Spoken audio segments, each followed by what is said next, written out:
Orange, orange, orange.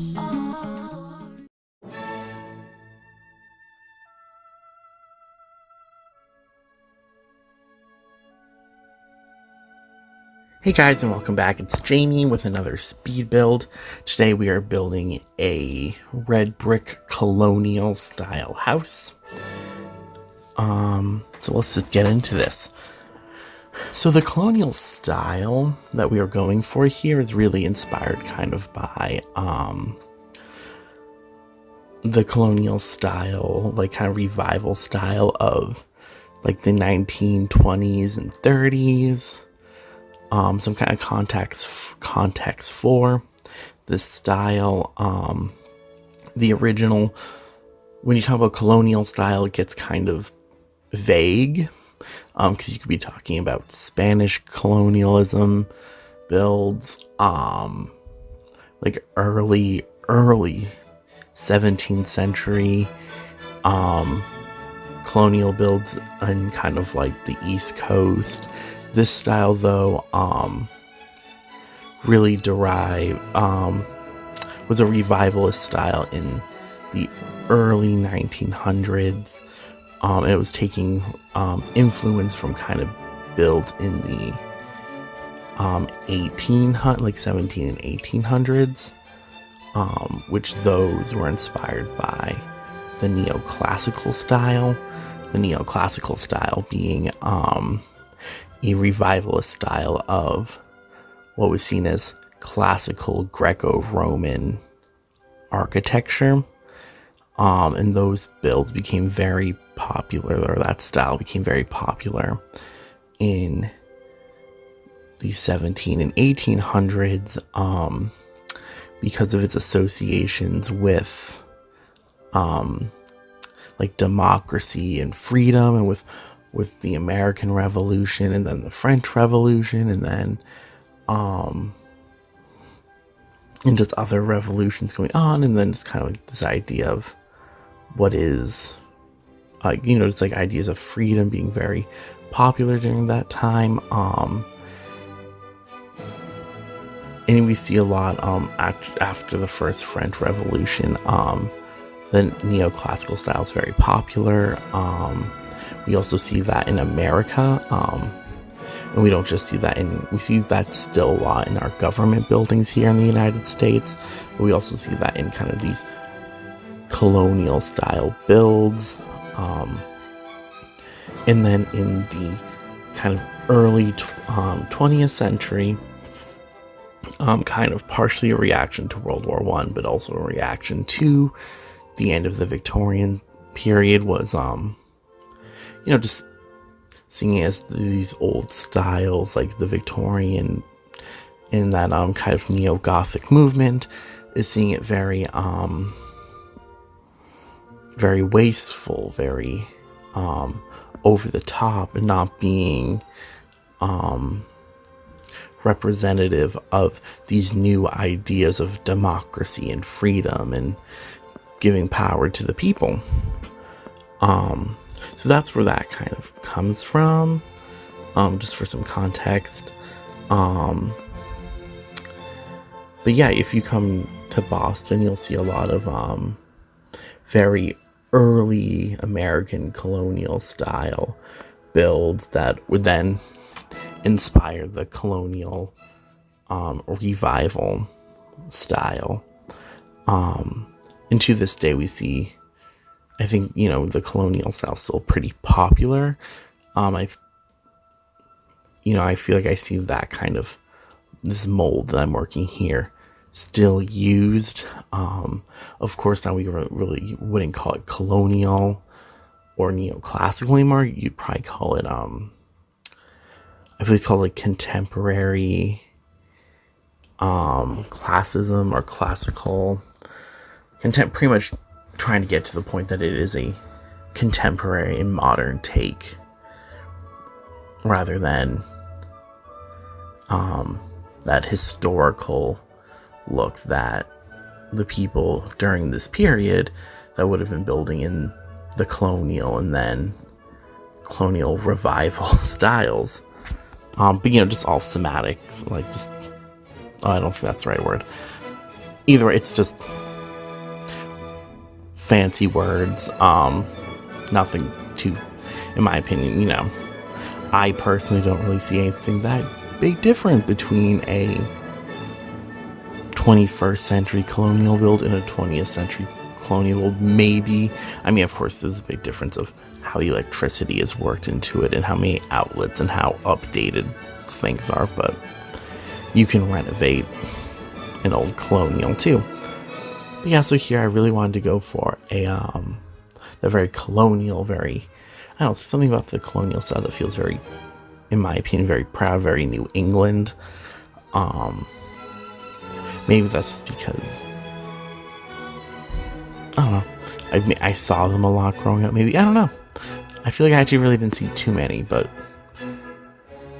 yeah, it's a very proud New England American feel to it. As you see here, I put down the wrong windows, so I went back and was trying to fix them. I don't even notice how I messed up so badly, but I fixed it, it's fine.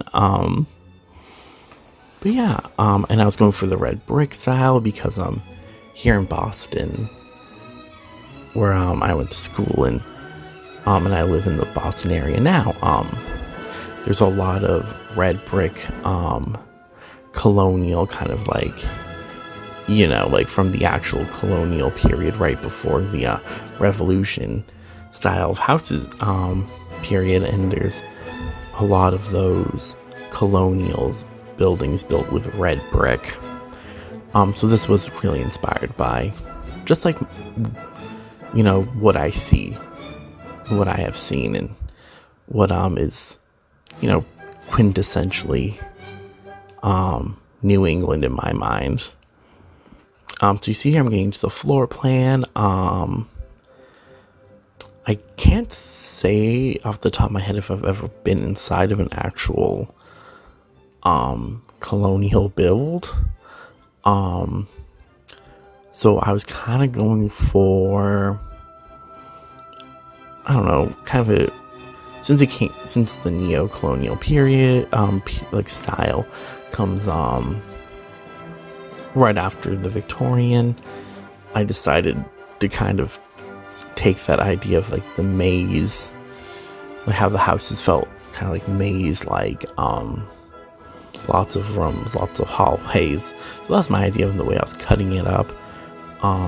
As you see here, I actually play a lot with this. I end up switching where the stairs are, like they're in the same place. I just flip them. Part of what I was also doing is I really wanted that top floor to be accessible, for mostly just to say it is. If you download this, you don't have to use the top floor in your gameplay. You don't, and that's another thing I also want to say in a lot of, if you're downloading my builds, feel free to change them as much as, you want. If you want to, like, I might say a build is 3 bedrooms and then there's a 4th room that's an office. You can turn the office into a bedroom. Or even you can turn a bedroom into an office. Or, for me, I don't have the laundry pack. I know a lot of people like it. I have mixed feelings. I think the idea of adding laundry in this, makes sense. But also, it just doesn't. I do laundry in the real world. I don't want to do laundry in my gameplay. Sorry. So I don't add laundry. But if you use the laundry pack and want every house to have laundry, go ahead, turn one of these rooms into a laundry room. Or add one on, or, add a clothesline, I just feel like that's something I want to, make clear with my builds, is customize them as much as you want. Also, this build is actually pretty good. I feel like I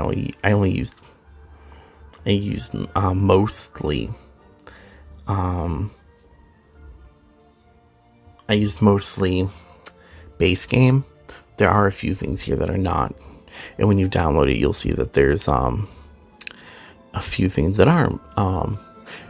But yet, generally, when I do my builds, I try to make everything like the structure of the house, and like the wall, on at least the outside walling, all base game, all accessible.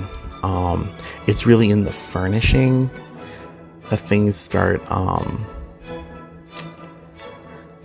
It's really just in the furnishing where things start to go into all the different game packs and expansion packs and stuff packs. So, if you go to download this and see it and go, oh, I don't have vampires, don't worry, like, the structure of the house will still be there. All the wallpapers should still be there. It'll really just be something like you'll have to replace the table or a couch or the TV, just like the furnishings, which, for me, I don't usually download houses from the gallery. I like to build my own. I do have a few in my current gameplay. There are houses that I found on the gallery. I was like, that's really nice. I want to use that. And I usually will go through and go, well, I don't like this couch, buy, or this wallpaper's ugly, buy. So, like I said, I'm encouraging people who download my things to just do what you want with them. I'm just happy that you're downloading them and are enjoying them. But you see here, we're getting to the kitchen building. I actually didn't cut anything out of this build. Usually my builds, I will cut out, the furnishing and the decorating. But that's because I feel like most videos, once I'm done filming them and even at them when I've edited the speed, they're still like close to like 40 minutes. I think that's usually because the Victorian builds I build are so, like, they just be so overwhelming and so, I don't want to say complex, but they're just so over the top. So, but you see here I'm putting the cabinets in. Really just I really like this kitchen. It's a little smaller than the kitchens I usually build, but I think it was fine. I think it's super cute. Now, I made sure not to. I know some people love to clutter the kitchens in The Sims, and that's definitely very realistic. I grew up in a household where like our counters always had stuff on them. The current house I live in now, there's always stuff on it. But in my perfect world, if I had like complete control over what was in the house and what wasn't, or whatever, there would be very little on the counters. That's just like a personal thing. I know some people, they love to clutter them, and and they love how cluttered countertops look, and I'm like, that's fine. And it's just, I also think that's kind of funny because I love the Victorian style of housing, and Victorian houses, furnishing wise, were so overpacked, so cluttered. Even when I build Victorians, I don't clutter them as much as they would have historically been. But that's also because I think, I'm not building one for the colonial, for the Victorian period. As you see here, I'm going back and forth between what TV to use. These couches I put in here, I changed. I don't remember if I get on camera. I know I said I didn't cut anything out, but I did edit it after I stopped recording, and I've been doing that a lot lately.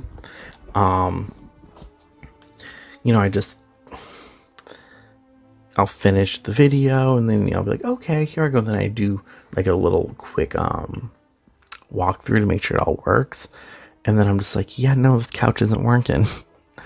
But yeah, so I've been using in here. I really love this the wall and like the design on the wall in the hallway. It feels very neoclassical to me, which is what I was going for, that very neoclassical look. you see here, this room here that I'm putting the curtains in now, that's ended up getting like an activity room. And then this little room in front of the bathroom here ends up being like an office. Not like the best place for an office, but you know, it's kind of, I was happy with it. You see me using the move cheat to move that soap dispenser. That's so fun. I used to never do those kind of cheats, mostly just because they also didn't really they just never interested me. And I know I might be like, I know some people, I don't really know, but now I like it, but even then I use it very rarely. Like only when I have to, I guess. So that bookcase there, that's from Strangerville. I love that bookcase. Even like with this build, I was with the intent of like, I want to use the least amount of things possible. I want this to be, because you know, even though I said, yeah, you can remove everything, and furnish it the way you want, I know so many people still won't download a house if they don't have the packs, which is fine because, you know, like I download the few houses and things I have downloaded in the past. If I didn't have all the stuff, I was like, whatever, I'll just, you know, change it. But I do get like how annoying it can be. But you know, so you see here now I'm getting into the bedrooms. That first room I did, I was thinking that might be like a parent's bedroom or something. None of the rooms are that big. But you know, I just, the one upstairs is kind of bigger, but it also like has a twin size bed instead of a double or a full. So this room I was going for a very kind of emo goth vibe. I was using black furniture, putting everything like the black swatch or in a dark swatch. There's no reason. I just thought it, you know, I just wanted, my idea was whoever lives here might be, if not rich, definitely on the upper side of maybe the middle class. So you know, middle class or rich kind of vibes going on here. And I was thinking maybe whoever lives here, you know, the parents might be a little, not strict, but they want the rooms to be clean, they want everything to be unique. Here with this room, I was kind of going with like a blue theme, which is just funny because I didn't really put anything up on the walls, which is, sometimes in builds I will go all out and I'll personalize the rooms. Sometimes I won't. I think for me right now, I don't know, I don't have a sim family to live in this house, and I didn't build this house with the intention of a certain family or a certain type of family to live here. So I wanted to keep it vague. So when I went, if I changed it, I didn't have to you know, go back and really redecorate. As you see here, I'm fixing the mirror there. I just realized, because I was playing with that one, that it was lower than the sink, and that's weird. But yeah, I've known some people really decorate rooms. And they're like, yeah, I built this house with me in mind. It'd be a single mom and a daughter, and you know, I think that's fun. And you know, even I have done that. I recently just did a little build that I'll record, that I'm gonna record the voiceover for soon.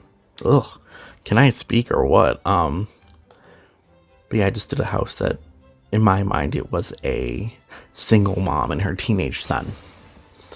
But yeah, for here,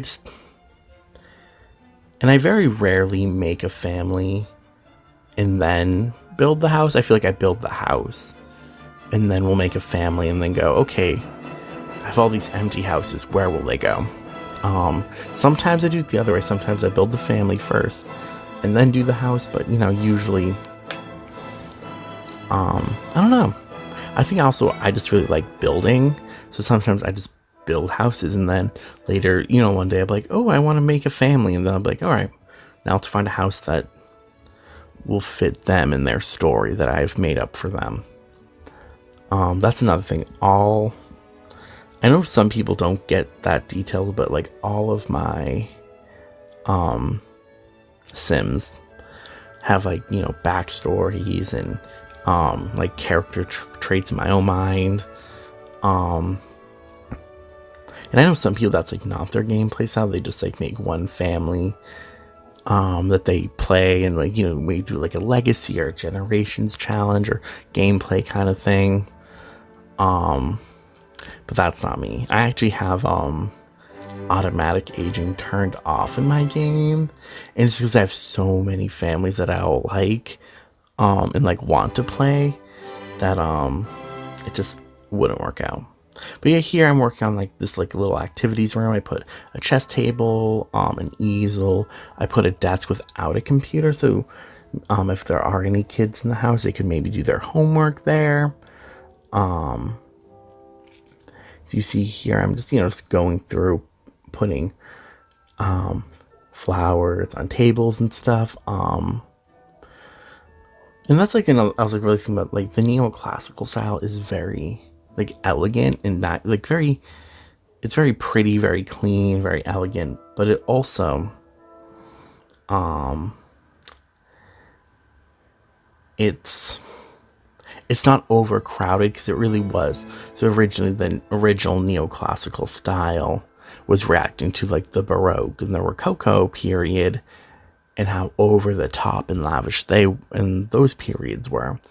It was going back to this idealized idea of what classical Roman and Greek architecture was, and their ideas of it being sleek and clean,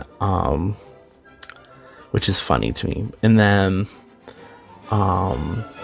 this style, that was most, you know, like the colonial revivalist style, was really just